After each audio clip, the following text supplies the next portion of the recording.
Welcome to American Education FM, everybody. I'm Dr. Sean Brooks. Hi, ladies and gentlemen. Welcome again. Well, I'll tell you what. It's them again. It's always them, isn't it? As everybody, of course, is paying attention to the riots all across the United States and how apparently these protests, quote unquote, are going to increase in size here, certainly in certain towns and cities across the fruited plain, as it were. Two particular anti-Semitic, quote-unquote, bills just passed the House, or at the very least were introduced yet again. Again, this is the interesting part about all of this, is that they distract individuals with their own tactics on the ground, and then at the exact same time, with that distraction, they work particular bills into place in order to, again, crush free speech and 1,000 other things. For example, this is from the New Republic, and it was titled, Republicans Prepare Bill Declaring Free Palestine is Anti-Semitic. Republicans still haven't gotten their act together to pass a budget, and somehow this is their priority. Again, when you're cracking down on phrases like this, that's a First Amendment violation. Anybody can say whatever they want. If they want to chant something, go for it. I mean, I find it funny that in these riots, you actually have these rioters who are setting things on fire still chanting peaceful protest. I mean, they're doing it at the same time as they're kicking things and spitting on people and burning stuff. They're again, they just feel like if they say it, then it must be true. This is how broken our country is. Because you have so many people in our country that are brainwashed, of course, on different levels of that brainwashing spectrum, that even again, you have individuals in Congress clearly showing everybody that they're blackmailed by the Jewish lobby. And then they actually think that this is a priority right now. Again, it's Hegelian dialectic to say the least. This one, too, here was from Fox News. Again, it was titled, 113 House Dems Vote Against GOP Resolution to Condemn Boulder Attack on Pro-Israel Activists. It says 75 House Democrats voted for the bill, which also affirms support for ICE. It says more than 100 Democrats voted against a House GOP-led resolution to condemn the accused terror attack in Boulder, Colorado. It passed 280 to 113, with 75 Democrats joining Republicans to vote for the bill. 6 lawmakers, 5 Democrats, and 1 Republican voted present. It says the legislation was introduced by Representative Gabe Evans, Republican from Colorado, last week in response to the attack, but Democrat lawmakers made clear they were opposed to language in the resolution that they felt was politically charged. How about the fact that it's just against the First Amendment? How about that? Again, this should prove to people that the Constitution is a useless piece of paper if your so-called lawmakers aren't following the actual Constitution. It says, in addition to condemning the attack, Evans' resolution also appeared to rebuke blue-leaning sanctuary jurisdictions that were at odds with federal immigration authorities, and he condemned illegal immigrants who overstay their visas as well. A second bill, led by Representative Jeff Van Drew, Republican of New Jersey, former Democrat, and Joe Nagise, however the hell you say his name, Democrat from Colorado, more broadly condemned the rise of anti-Semitic attacks in the United States. That legislation netted much wider bipartisan support, you don't say, passing 400-0, with 2 lawmakers voting present. I'm telling you, you don't need any more proof that our government is completely compromised when they put together something that is clearly against the First Amendment of the Constitution, and then they attempt to again make it law. I've said it time and time again, so did Dr. Goebbels over and over and over. The fact is that they will not stop until criticizing anybody who is Jewish or that kind of behavior is punishable by death. They won't stop. Again, what are they going to do? Start knocking on doors and rounding up people for criticizing them? This is getting out of hand. Not to mention, everybody, of course, should know this, that all of this rioting and protesting, again, protesting is one thing. Disorderly conduct, criminal trespass, impeding a business, things of that nature, that's something else. But as we know, that's not being enforced. And there are endless cops, even ex-cops, all online openly saying that if you're seeing individuals not get rounded up or laws not be followed or enforced, it's because those officers have stand-down orders. They're being told, let these individuals just wander around and do what they want. And if they want to break into a building or they want to break into a store and steal things, then they get to do that and just let them go because they outnumber us and blah, blah, blah. Again, if we don't have any enforcement, we don't have any law. If there's no accountability, then it's a lawless nation. So what are we seeing here?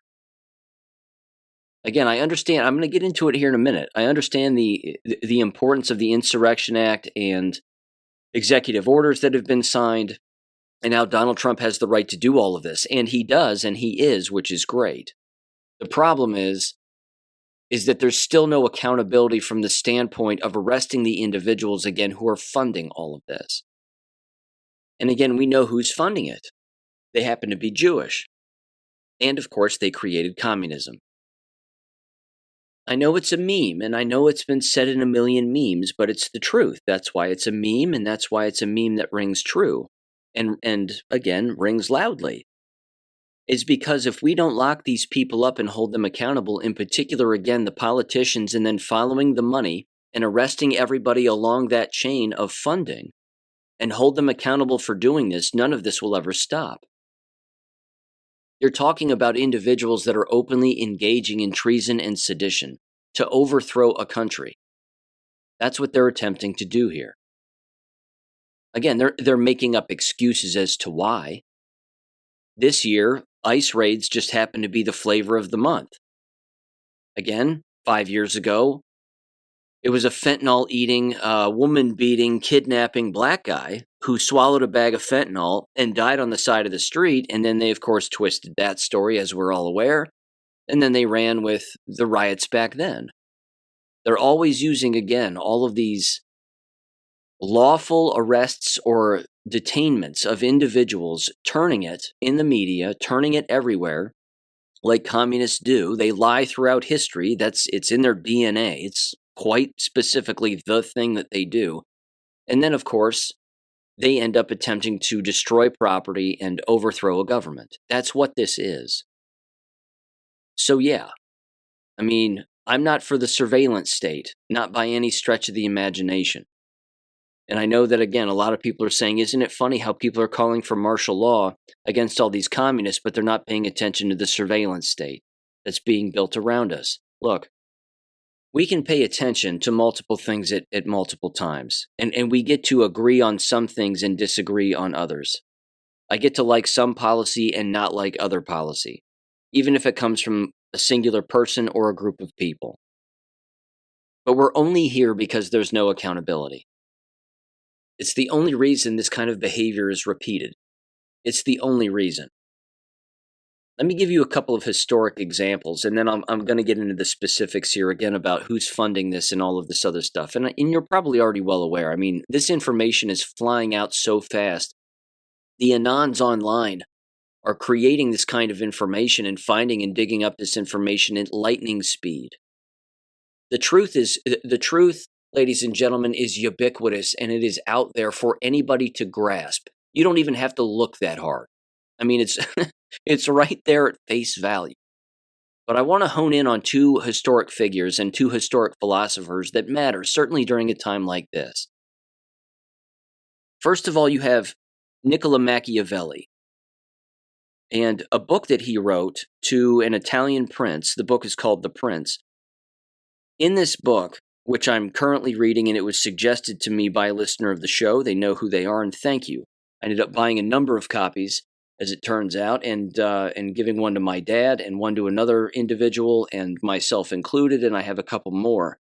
But it's only $5 online, and you can even listen to it for free on YouTube. It's about 3.5 hours long, or 3 hours long, somewhere in there. It's not a long book. It's about 90 some odd pages.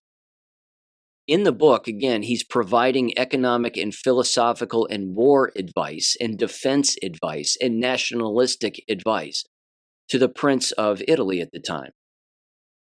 And essentially, again, there are many points that are being made in the book, but one of them, which certainly rings true now, and there are many, is that you cannot have foreigners living in your country being invited here by individuals who are legal citizens who were born here, and then have those individuals take positions of power in government or influence in government, or even, of course, money lending and 1,000 other things.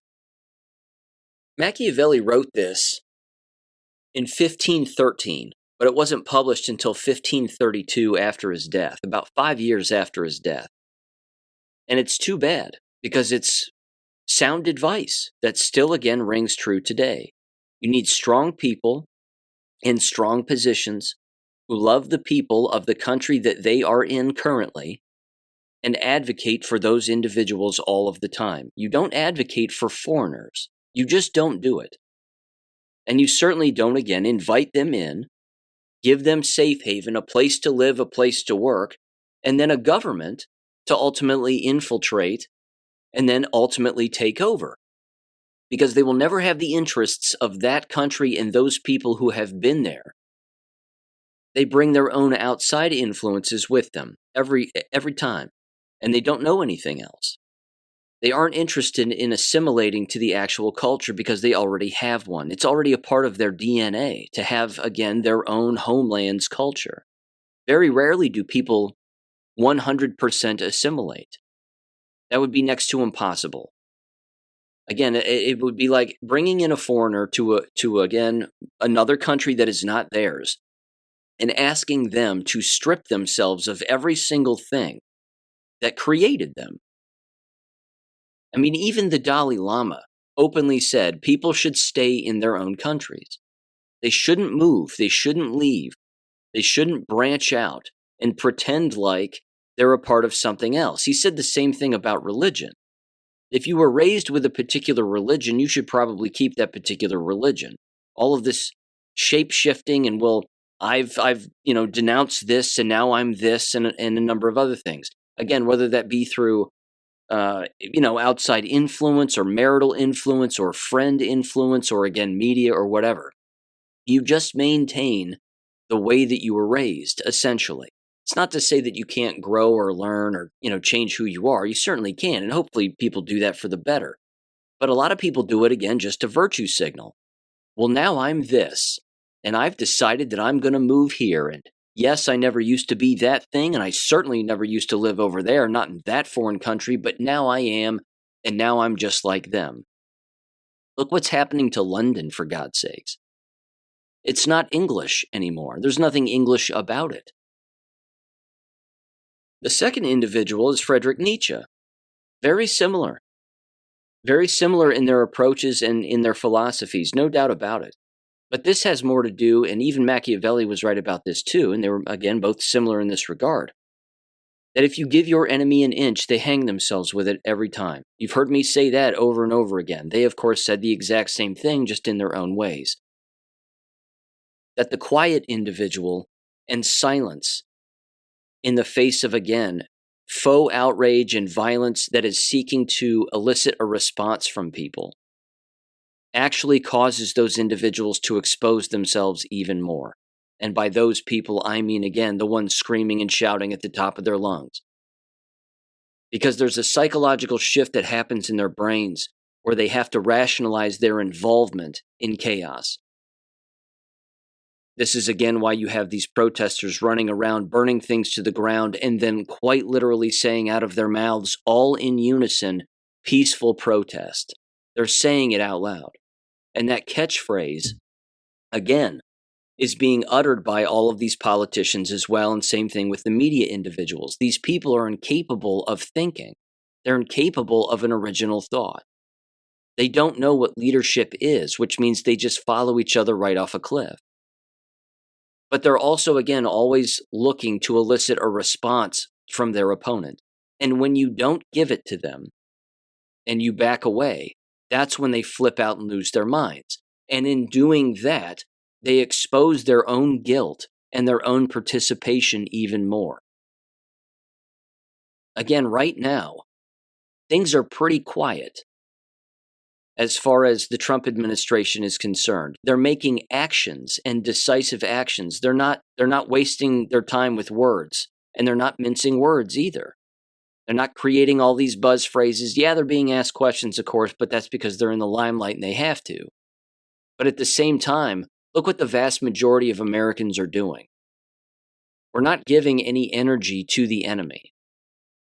We're getting online, we're researching, we're digging up who's responsible for all of this, and we're exposing all of it. Which means theoretically, we're helping real law enforcement. All of the anonymous and non-anonymous researchers in America are getting online and digging into these individuals and exposing all of the laws that they're breaking. The only problem that we haven't seen, and we all know what that is, of course, is accountability. We haven't seen politicians be rounded up. They're so panicked, though, like I said just a second ago, that our silence drives them crazy. So much so you had Gavin Newsom the other day screaming at the top of his lungs for Tom Homan to come and arrest him. Come and get me, tough guy. I mean, he says that stuff because that's what you can get these people to say. He just opened the door for him to get arrested. Everybody knows Gavin Newsom's behind this. Everybody knows Karen Bass is behind this in California. Helen Keller can see that these people are behind this. It's obvious. But the money lending, this right here is a larger issue too. Let me read through this thread very quickly. This is from June 7th. This is from Data Republican, at Data Republican on X. Who's behind the anti-ICE riots in Los Angeles? Now keep in mind, this of course stretches throughout the nation and will continue to do so in the coming days here. They said the following. Hundreds took to the streets this weekend, blocking roads, attacking federal officers, even burning flags.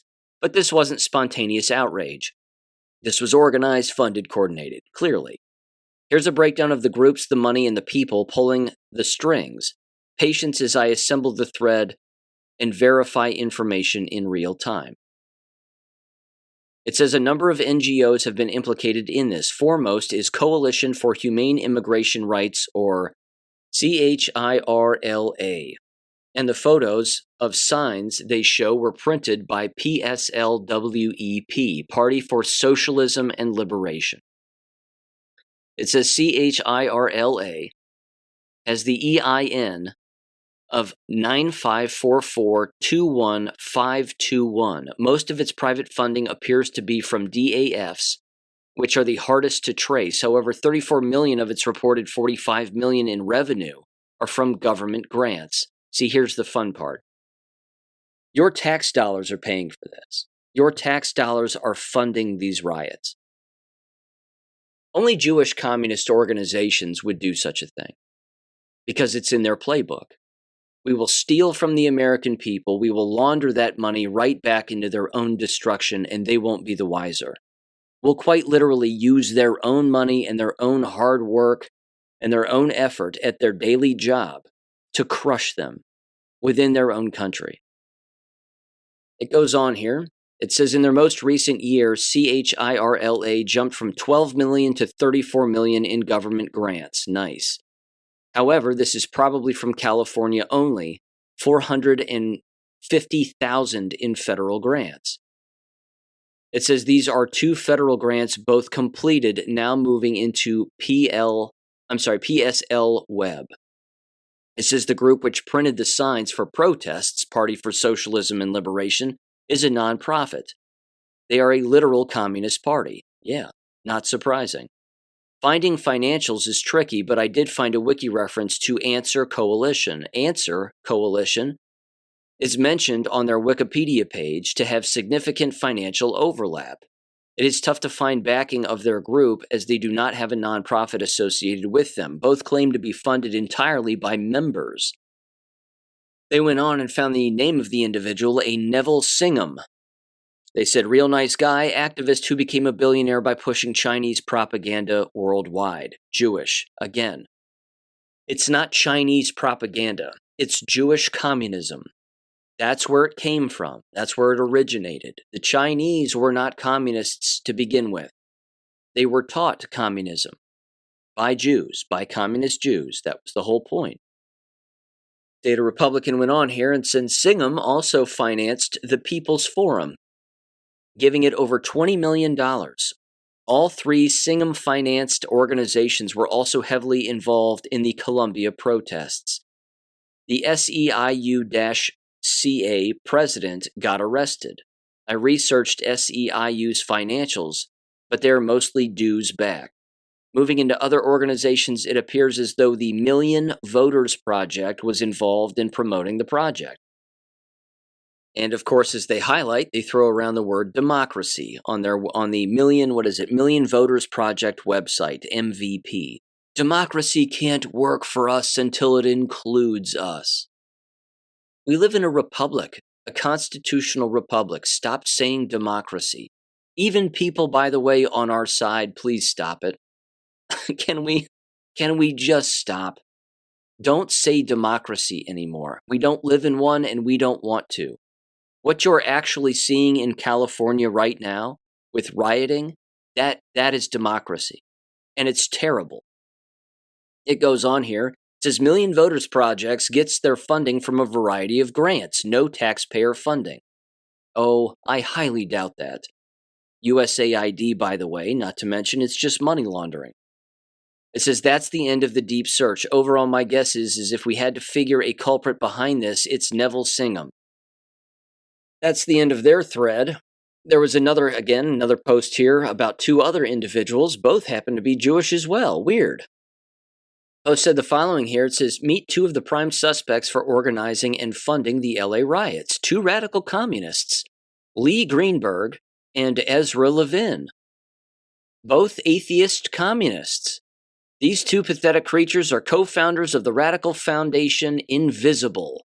They are also behind the radical anti-American organization NoKings.org. Just check them out at NoKings.org. Trains radicals on how to organize, protest, and incite riots.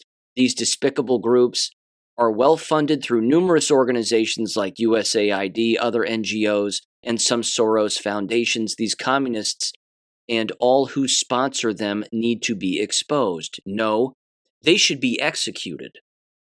That's what should happen.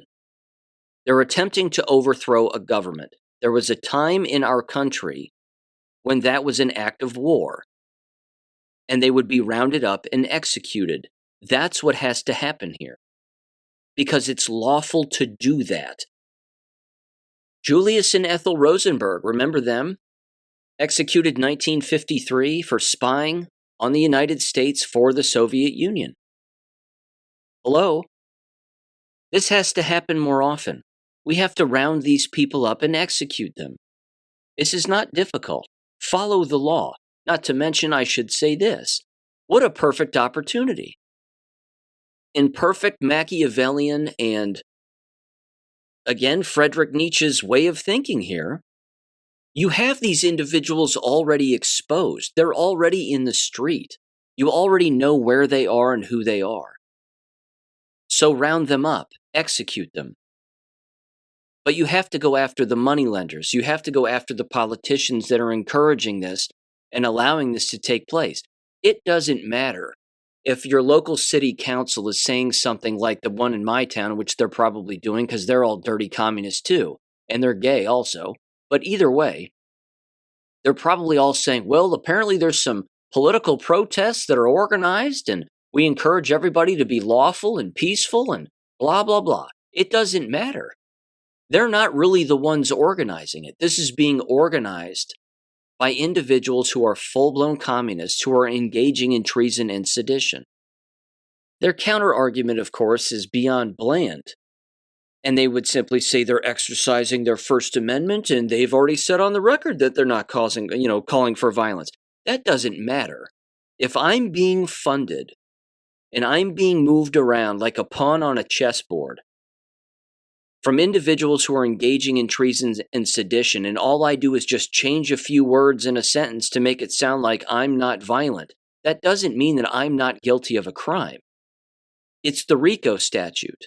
You're still engaging in a money laundering operation that's bringing about other illegal activity as a collective. Again, I'm not a lawyer, but I know that much. That's what's happening here. Now, again, let me get into this no kings thing just very quickly. I'm not going to spend a ton of time on this. There's a giant map. Again, the website is nokings.org. Everybody knows who put this website together. It's not only Randy Weingarten, it's the heiress to Walmart. She's one of the individuals, apparently, who's largely responsible for this. And of course, they have the backing of the Jewish lobby and everybody else. Again, here's what it says, just a few things on its website. It says, a core principle behind all No Kings event is a commitment to nonviolent action. We expect all participants to seek to de-escalate any potential confrontation with those who disagree with our values and to act lawfully at these events. Again, it's basically at the bottom of their website like a disclaimer. But it doesn't matter. Disclaimers like this are irrelevant when what is actually happening in reality differs from what somebody is apparently claiming on their own website. It says weapons of any kind, including those legally permitted, should not be brought to events. Good luck with that. Again, these people are so hypocritical that their words never match their actions, and they don't even care. They actually think they're fooling somebody. It says on June 14th, Flag Day, President Trump wants tanks in the streets and a made-for-TV display of dominance for his birthday, a spectacle meant to look like strength. But real power isn't staged in Washington. It rises up everywhere else. See, they're making it sound like there's some revolution taking place here. And these are, patriots of the highest order. They're the everyday American. It says No Kings is a nationwide day of defiance. It popped up literally out of nowhere. No one knew about this 3 days ago. No one knew. No one cared. People behind the scenes knew exactly what they were doing. I mean, the communists and the Jewish lobby knew what they had planned here. And of course, certainly our own government knew what was going to happen with this. They knew that this movement was being planned. They were well aware. They have all the comms. They have everything else. But it goes on. It says, No Kings is a nationwide day of defiance from city blocks to small towns, from courthouse steps to community parks. Basically, all anybody's going to see are just a bunch of gays and a bunch of liberals just, walking around being stupid, holding up signs and saying the same thing that the person next to him says because no one has an original thought. It's disgusting. And the morbid obesity is going to be seen, for miles and miles and miles. It says we're taking action to reject authoritarianism and show the world what democracy really looks like. Yeah, you got that right. You are showing everybody what democracy looks like. And it looks chaotic because that's what it is. It says we're not gathering to feed his ego. We're building a movement that leaves him behind. The flag doesn't belong to President Trump. It belongs to us. We're not watching history happen. We're making it. These people are so full of themselves, they don't even know how to tie their own shoes, let alone take a shower. They look like they smell, do they not? I mean, you just look at these people and it's like, good Lord. Have you ever heard of a bar of soap? On June 14th, we're showing up everywhere. He isn't. To say no thrones, no crowns, no kings, blah, blah, blah. They try to pull this shit off in some of the towns in the state where I live in Ohio. They're going to get killed. This, of course, is a giant trap in order to send innocent people to jail for, standing up for their own property. But yeah, they've got some stupid little thing happening in my town. All throughout Cincinnati, it looks like. Probably, I'd say, half a dozen, give or take. All the way through Dayton, all the way through Columbus, of course, all the way through Cleveland. Basically, every college town, essentially. Every college and university town. I don't know how or why they think they're going to make any kind of an impact anywhere. All they're doing is proving to people that they're incapable of an individualized thought. It's mob mentality, it's group mentality, and that requires the lowest IQ that a human being has to offer. And they're proving it, which is why this is the best political ad.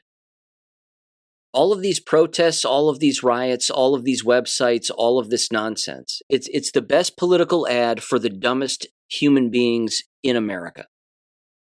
And to be against those people. It's free advertising for anybody on the political right. so to speak, or certainly anybody, again, who is a nationalist. It's wonderful. Keep doing what you're doing. You're trying to make it look like you're the majority when obviously you're not. The very simple fact, again, that they have a map of the United States with all of these purple dots all over the United States, making it look like they've got all of these things, again, all coordinated to make it look like they're in charge and they run the country and whatever else. If that were true, and you really wanted to find out who really ran the country, again, it's the gun owners. It's not you. It's the gun owners tending to their garden on June 14th. It's the gun owners swimming in their swimming pools. It's the gun owners cooking barbecues at their, at their neighbor's home and within their own home, having a great time, minding their own business because it's a nice day and they choose to do so. While the rest of you are pounding the pavement like a bunch of idiots. It's beautiful. I mean, they are creating, again, the best political ad that is anti-communism. It's the best ad for the anti-Jewish lobby. It's perfect. I love it. Keep it up as far as I'm concerned. Now, let me get into this here. This is an executive order, one that was signed a long time ago here. And this is Executive Order 13912, National Emergency Authority to order the selected reserve and certain members of the individual ready reserve of the armed forces to active duty. Let me read this very quickly here. Again, this was from March 27th, 2020. By the authority vested in me as President of the Constitution and the laws in the United States of America, including the National Emergencies Act 50 U.S.C. 1601, and it says, and in furtherance of Proclamation 9994 of March 13th, 2020, declaring a national emergency concerning the novel coronavirus disease, COVID-19 outbreak, which declared a national emergency by reason of the threat that the novel new coronavirus known as SARS-CoV-2 poses to our national healthcare system, I hereby order as follows. Emergency authority is Section 1, to provide additional authority to the Secretaries of Defense and Homeland Security to respond to the national emergency declared by Proclamation 9994, and authorities under Section, bunch of numbers, you basically get the picture. Again, it activates numerous branches of the government all at once, and that's still in play. And then Section 2, it says general provisions, nothing in this order shall be construed to impair or otherwise affect the authority granted by law to an executive department or agency or the head thereof, or the functions of the director of the Office of Management and Budget. Again, it shall be implemented consistent with the applicable laws and subject to the availability of appropriations. And that's essentially it. Basically, again, while the Insurrection Act, in my humble opinion, was signed back on January 6th of 2021, that, of course, gives him the right to inject actual military. I'm not saying that the National Guard isn't military. It certainly is. But that's separate, again, from, say, for example, the Marines, which is why you have the Marines in LA, and you probably have multiple branches of government in multiple major cities. They're all ready to go. They have to be. Again, the good guys know exactly what's going on here. They're well aware. They've been watching these coordinated plans happen for quite some time. They've been watching these websites get built. They have the communications of these people. They know exactly what's transpiring here. And again, which is fantastic, a lot of these people are being rounded up. What we're just not seeing are politicians be rounded up, and that's really what we want to see. These people are behind this. USAID should have proven that to everybody. There was also this particular post. This was on X as well. This is not just from Benny Johnson, but this is from a Patriot Josh, at Patriot_Josh11. They said, breaking, Mexico just declared hybrid war on the United States by invoking the mobilization of foreign nationals within U.S. territory to subvert American fiscal sovereignty. Mexican President Claudia Sheinbaum, Jewish, has effectively declared an asymmetric war on the United States. This is not diplomacy. This is fifth-generation warfare, economic, demographic, and psychological, all deployed under the guise of remittance protection, quote-unquote. They said, let's be clear, the United States has the absolute sovereign right to impose tariffs or taxes on cross-border financial flows, especially when those funds are supporting drug cartels, human trafficking networks, and paramilitary NGOs that destabilize the homeland. The 60+ billion in annual remittances from the United States to Mexico are not just economic transactions. They are a strategic lifeline for the Mexican state and its narco-terrorist parallel economy. By urging foreign nationals, many of whom are illegals residing in the United States, to mobilize, quote unquote, against U.S. policy, Sheinbaum has stepped into open sedition, it says. This is foreign-directed insurgency. This isn't protest. It's a hostile occupation force camouflaged in civilian clothing. Military strategic implications.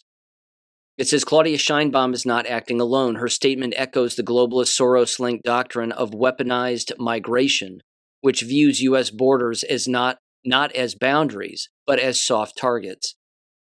The U.S. Northern Command, or U.S. Northcom, already holds active contingency plans for border destabilization and pre-identified high-value targets inside Mexico, including cartel infrastructure, comms hubs, and critical government nodes in the presidency itself. Under Title 10 and Title 50 joint authorities, a hybrid counterforce doctrine could be activated immediately, blending CIA covert ops, cyber denial, and kinetic strikes to neutralize state-sanctioned insurgency. If Mexico wishes to escalate this to a theater of conflict, then so be it. We've fought far larger empires with far fewer tools. The United States Space Force, NSA, and DoD Cyber Command are already tracking cross-border digital coordination patterns. Sheinbaum's open mouth just gave them legal justification to take off the gloves. Then it says, Strategic Doctrine Update. This is Operation Reverse Cortez. It doesn't end with warnings. We will allow these proxies to march, chant, and expose themselves on American soil. We'll watch, we'll listen, then we'll respond decisively. Mexico's sovereignty ends the moment it becomes a launch pad for an undeclared invasion. If the Mexican state continues down this suicidal path, the solution may no longer be dialogue, quote unquote, or containment, quote unquote. The solution may be annexation. That's not provocation, that's civilizational defense, unquote. I completely agree. In fact, I'll take it a step further. Openly declare war on Mexico right now. Do it. Destroy the cartels, bomb the shit out of that sandbox, take some tequila away from them and give it to us, and just level the place. 100%. Go right after the cartels again and flatten them. Kill members of our own government. Do whatever it is you have to do. Again, take those, whatever they are, the A-10 Thunderbolts, take those bad boys up and down the border from Texas to California and just hose the damn place. I'm serious. This is a war. When you have foreign individuals who are running foreign governments on our borders, openly, again, advocating for riots and protests to take place in our country, that's exactly what these communists are doing. The border invasion alone that was allowed to take place over the last 4+ years should have been enough proof that was clearly one of the first steps. Now they need something like this, because now you can mobilize those very illegals. The thing people have to understand, and it's difficult for some to grasp, is this isn't your typical summer riot, which there's no such thing as a typical summer riot, and there certainly shouldn't be, although there would be a typical quote-unquote summer riot in a country that is at war with itself. I mean, even, again, Donald Trump has openly been saying, well, we don't want a civil war. You already have one. We already have one. It's nationalists against communists. That's it. That's the Civil War. It's not the North versus the South. It's not the Union versus the Confederates. That's not it. That war was completely unnecessary also. But it was funded by the same people. And therein lies the problem. Because this right here and all of this division is funded by the same people. Those who, again, are 100% fine ruling over their ashes. And then those who don't want that to take place. We just want them gone. But we don't want the country gone. This is an interesting Substack article also I came across. This is from ernie7a8.substack.com. And their page is called No Story Stagnates. But this particular article was called The Third Civil War: How the West, or Western, Civilizations Have One Last Chance. It says the following here. It's a short article, so bear with me here, just a few paragraphs. It says the Third Civil War: How the Western civilizations have one last chance. They said the Third Civil War? Yes, the Third Civil War. The First Civil War was in 1775 when American loyalists opposed the colonists' fight for independence. They supported the British through social and economic ties and fought alongside the British regulars against the insurrectionists. It says the cause of the war, we are told, was the bitter resentment at the level of taxation and control the British Crown asserted over the colonies. The truth of the war was that at one time, the independent army was always outmanned by the British forces and contained men who were antithetical to the cause because of poor conditions, poor pay, and the amount of time they spent away from their families, particularly farmers. The British Army, regular soldiers, and Americans who couldn't find work or who had joined to escape jail, along with European mercenaries, were well trained and armed. It says the victory came in November of 1783, and the First American Civil War ended. It says, I won't spend too much time on the Second Civil War. Everyone should know enough about that event not to have an Englishman write about it. He says it seems mercenaries were also used in this war, particularly by the North, which was able to recruit foreigners appalled by slavery. Many of these men were given the opportunity to become citizens. It says, where have we heard that recently? Then he went on and said, and so to the Third Civil War, the war that was planned in 2008 when Obama was the first black president and trained in Marxism. Obama's every action from that victory had one clear objective: the end of the Republic. It was a revolution that so nearly succeeded in 2016 when only a demented candidate and a poor campaign blocked his victory. By his next opportunity, that wasn't the only reason, but I get what he's saying. By this next opportunity in 2020, the 4 years of Democrat-led vaccine lockdowns and military-style harassment of the working and middle-class American citizens had planted a seed of mistrust in Obama and the crippled patient he embedded in the White House. Those 4 years led to the Trump victory in 2024 and the end of the Obama-Clinton legacies.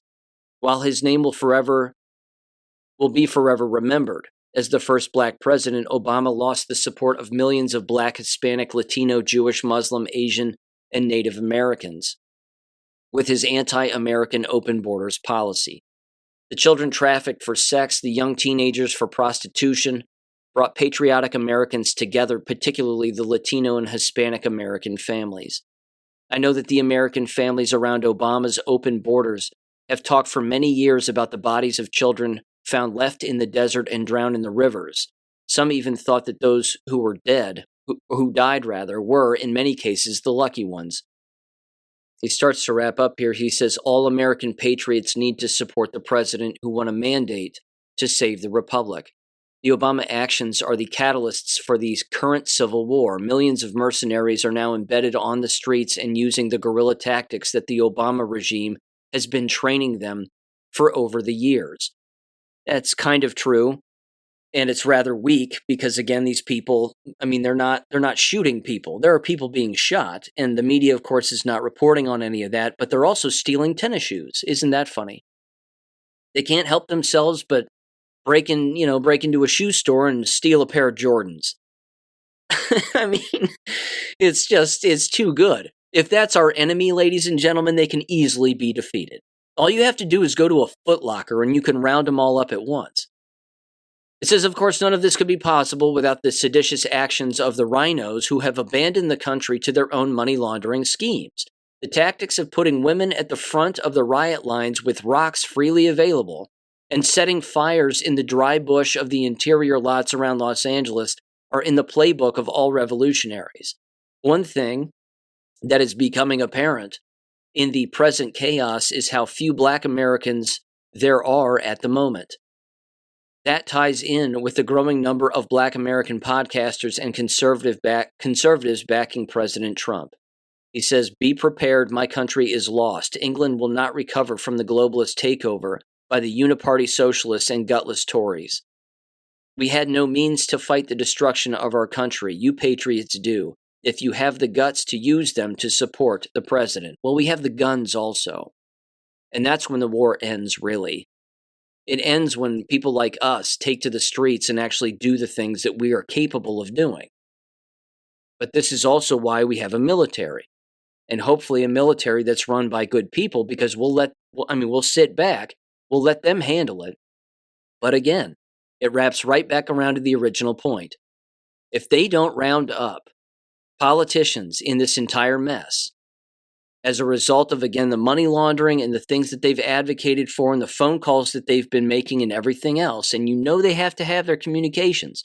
If they don't round them up, take them down to Gitmo, show them all the text messages that they've been sending these organizations and all of the money that they've been sending them, and telling them that you've been openly engaging in treason and sedition, here is your new home, a cell in Gitmo, or again, we're going to take you to the end of the firing squad, right by the drain, so that all your, bodily fluids flow right into the drain when we're done with you. If that doesn't happen, then all of this will just happen again. Again, I know what I've said in the past about the money being cut off, which is why we haven't seen certainly the rioting take place earlier, when it could have happened earlier. It seems like it's been delayed a little bit. Here we are again, the second week of June. Okay, now it's happening. We got it. So it doesn't mean that all of the money has been removed. Clearly it hasn't. And clearly all of the funders haven't been removed either. Clearly that hasn't happened either, which is too bad. And I was wrong about that. Again, I have no doubt that some of the Soros money's been rounded up. Clearly USAID's been pinched off. That's a good thing. But now they have to spend the money that they've been stealing for all of these years. But again, because you have these individuals and you know who they are and these groups and these entities, all of them, the companies, the websites, the NGOs, even if they're foreign entities infiltrating the United States, again, even with a bank account, you can shut down those organizations via executive orders. And I'm going to read just a couple of them here, and you can seize all of their assets. There's Executive Order 13818, which was signed on December 21st of 2017, blocking the property of persons involved in serious human rights abuse or corruption. Again, this is specifically regarding individuals who are foreign persons or entities, and it does not require a criminal conviction for asset blocking.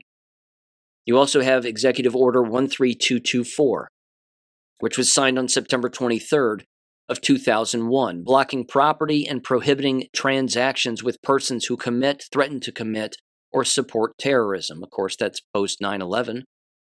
And then you had Executive Order 13694, signed on April 1st of 2015, blocking the property of certain persons engaging in significant malicious cyber-enabled activities. And it was amended with Executive Order 13757 in 2016.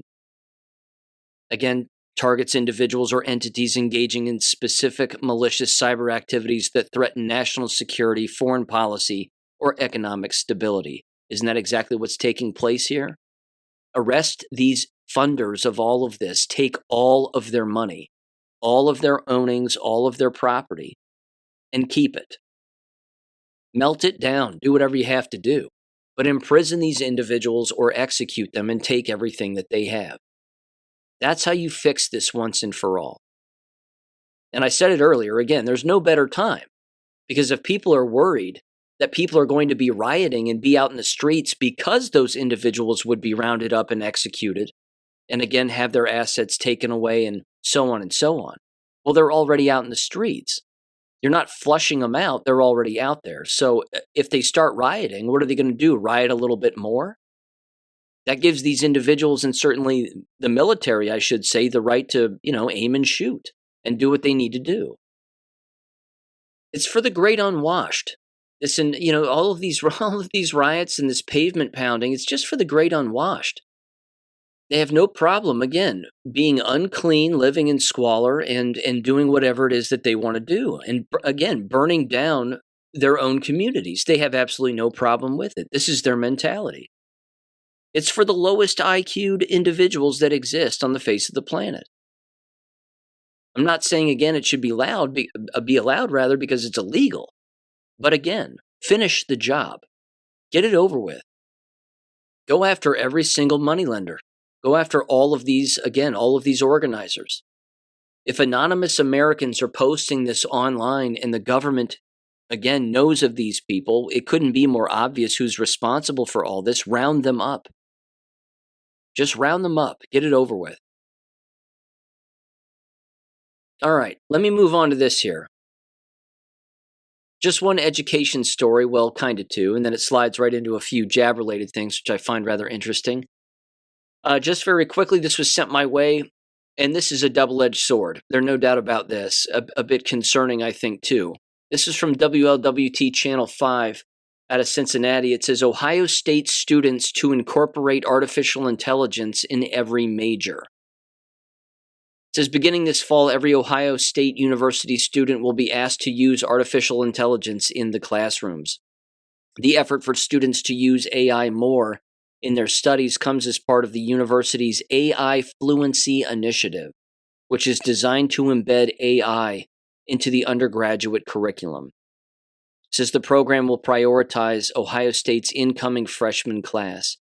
Ohio State aims to have each 2029 graduate fluent in the use of AI in their respective educational fields.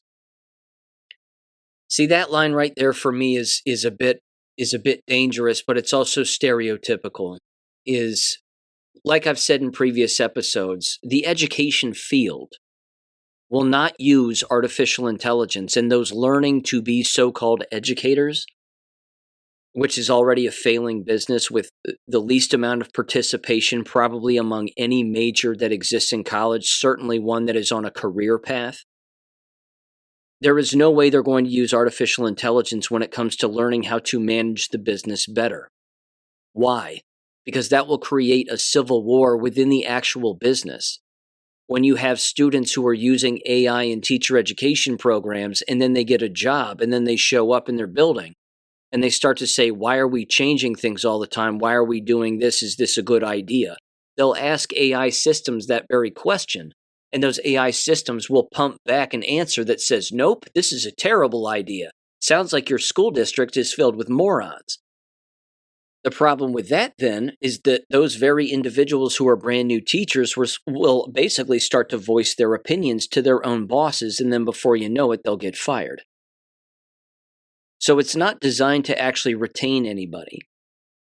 You would hope that it would be, again, when it came to business management in the private sector, but not in the public sector. Not when it comes to public education. No chance. These individuals, again, it's too divided. They don't know how to use it, which again means what? If school teachers tend to be the lowest common denominator, so to speak, and I know that's insulting, but it's kind of true, certainly, again, with plenty of the audio I've played here on the show.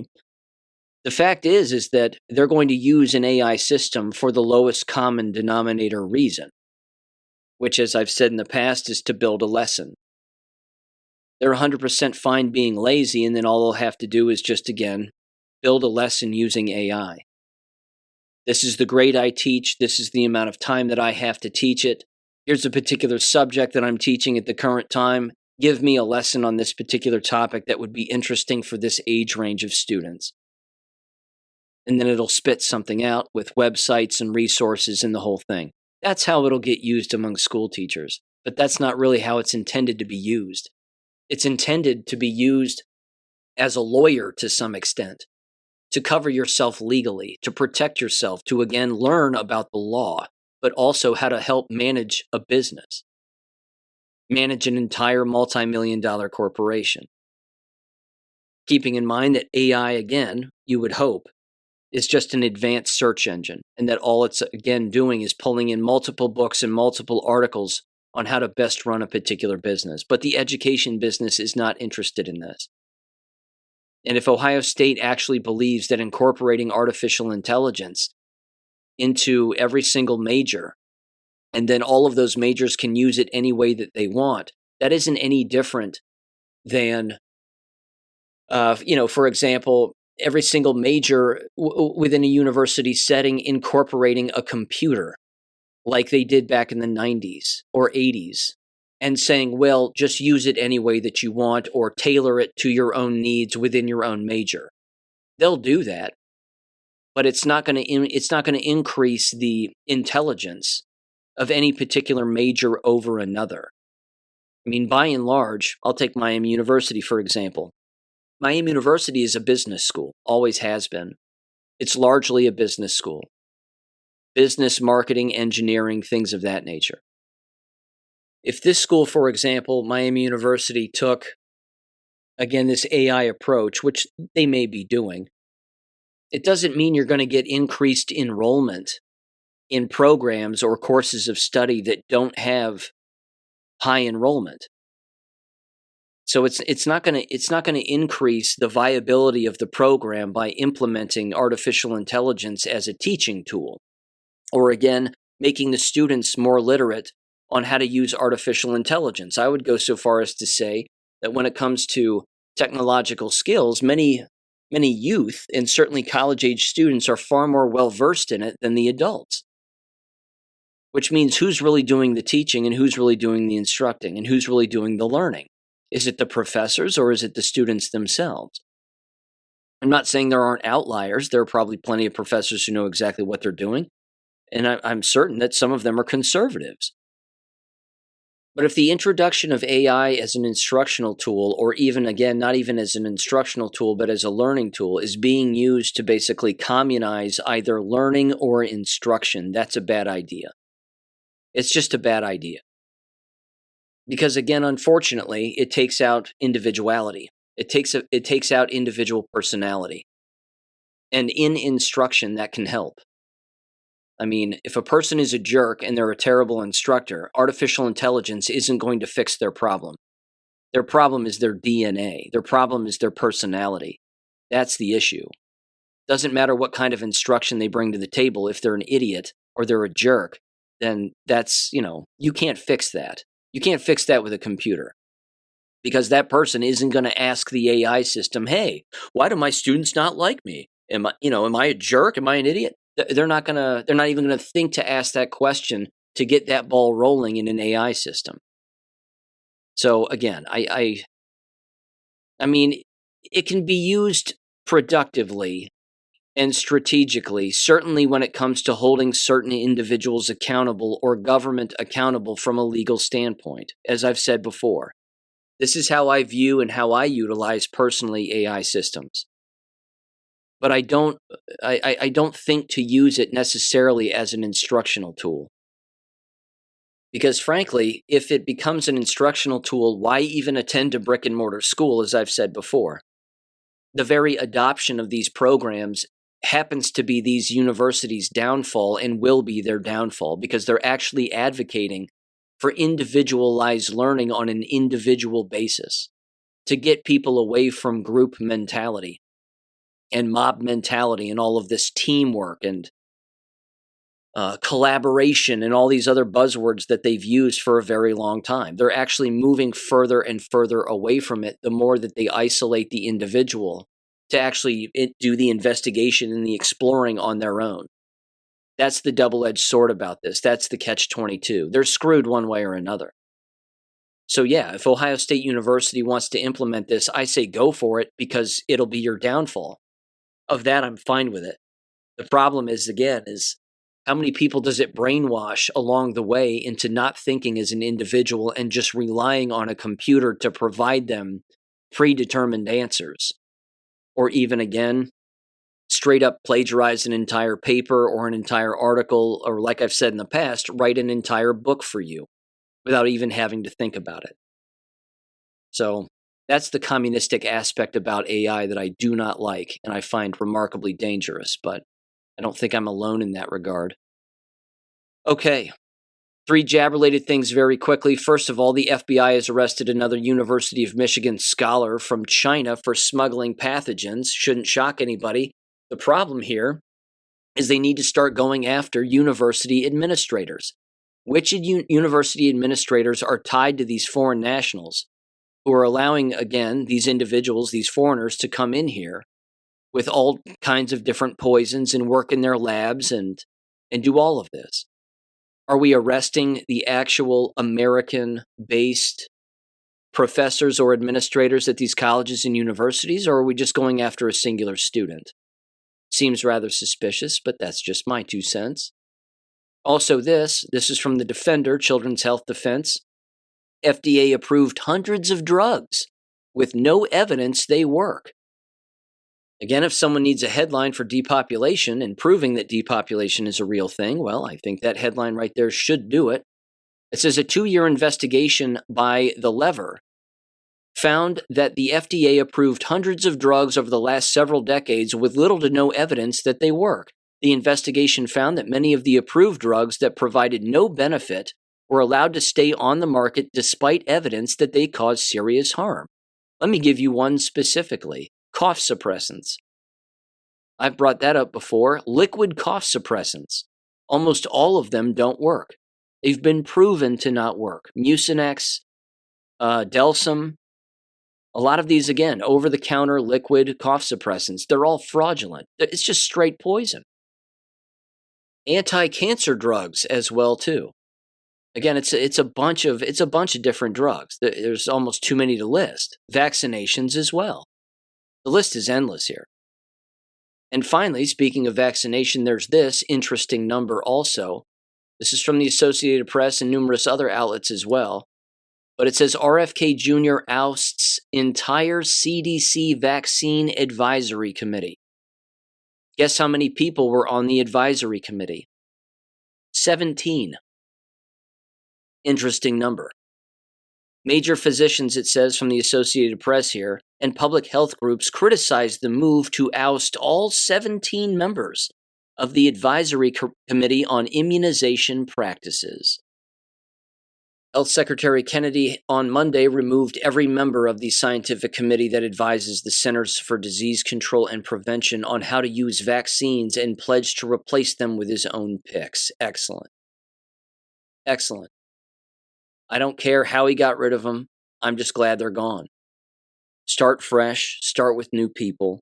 Real science, real studies, real controls, different ages of individuals. And ultimately, what they should do, hopefully, is never inject Americans ever again with anything. Just stop the whole thing dead in its tracks. And just, again, seek to prove that these are poisons because, of course, the illness for which they were designed in the first place doesn't exist, which means the thing that you're injecting yourself with is just straight poison for something that does not exist. Once that becomes mainstream chatter, and once that becomes mainstream thought, the entire lie of virology, then we will know that we've won, because then that will collapse the entire system. We'll probably have to go after, of course, the supplement system as well, because that's another beast all in itself, with a lot of that, of course, being fraudulent as well. But one thing at a time here. What a time to be alive. Okay, heads on a swivel, ladies and gentlemen. Should be interesting here in the coming days. And again, it's in the Q posts. The reaction to this has to be swift. Military is operational. There is no doubt about it. With that said, ladies and gentlemen, thank you for listening, and I'll catch you on Friday. Peace.